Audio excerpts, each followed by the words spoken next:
Now it's time to have a better understanding about our account objects. Now, in order to do this, we have to look at this from a particular perspective. Looking at it from the perspective of a perfect world. All users in a perfect world would have only one identity, and they'd only use one device to access network resources. But obviously, today's world is not perfect. Users have more than one identity and use more than two devices to access network resources. This could include an office computer, mobile device, or a home computer, for example.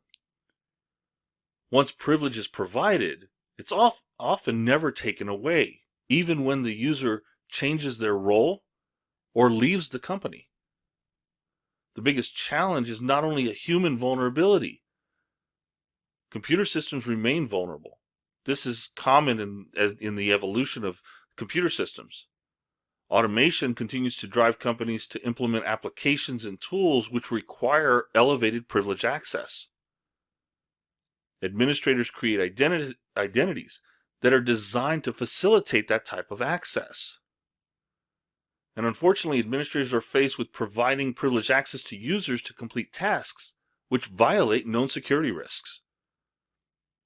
So this is where Centrify can play a pivotal role in the securing of your identities and the consolidation of those identities, maintaining a secure administrative environment with full audit capabilities. The accounts that we're going to be focused on in this course are going to be the Centrify directory accounts, domain accounts, local Windows accounts, database accounts, service accounts, non-Windows accounts such as Unix-based local accounts, and multiplexed accounts. All of these particular account types can be managed through the Centrify Identity Platform or Vault. When we talk about privileged account properties, we can set specific account information and permissions. Account objects can be discovered using a discovery profile or added manually.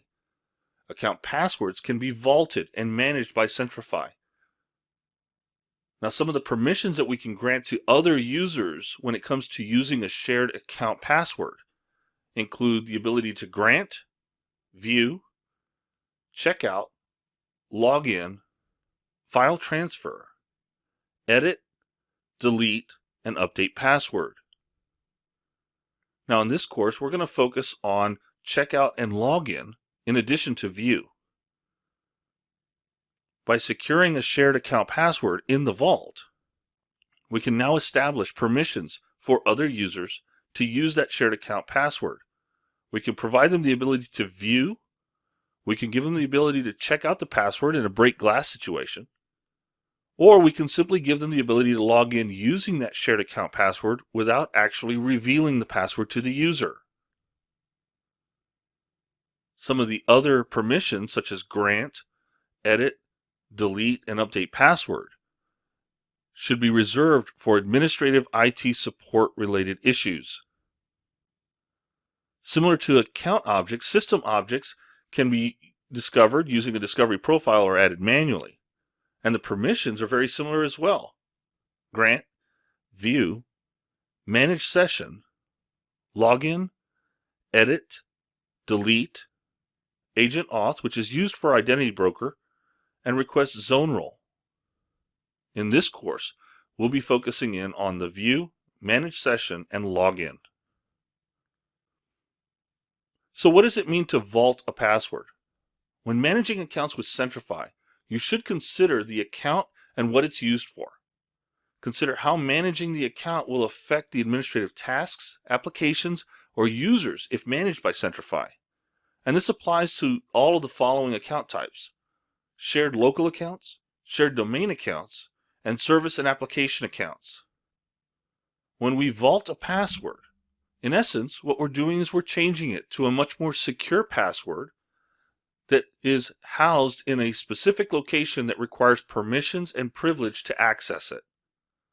Instead of revealing that password to a user, which opens up a bigger risk of it being compromised, we now maintain it in a vault, requiring specific access and identity verification in order to access it or access the resource using that password.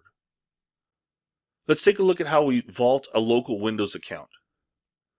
From within the portal, we're going to use the Resources menu and identify the system where the account exists. We'll then go to Accounts and we'll add the account if it's not already there. We'll need the username, password, and a description of the local account. And then there's an option that gives us the ability to manage this password.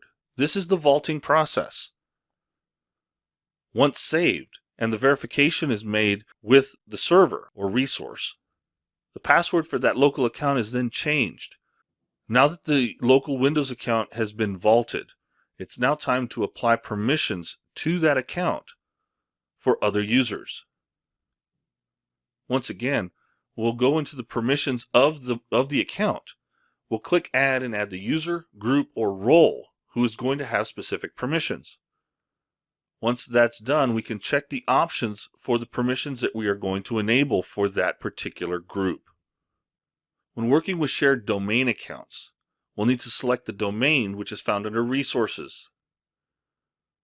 In the properties of the domain, we'll click Accounts and select the accounts that we wish to manage, or we can add a new account. And then under the account properties, we'll click Permissions to check the options for the permissions that we are enabling. Now, it's not always customary that Unix systems are joined to the domain. This will be discussed later in this course. But it doesn't prevent us from managing or vaulting Unix-based local accounts. Under Resources, we can identify the Unix system that we've discovered or added to the environment.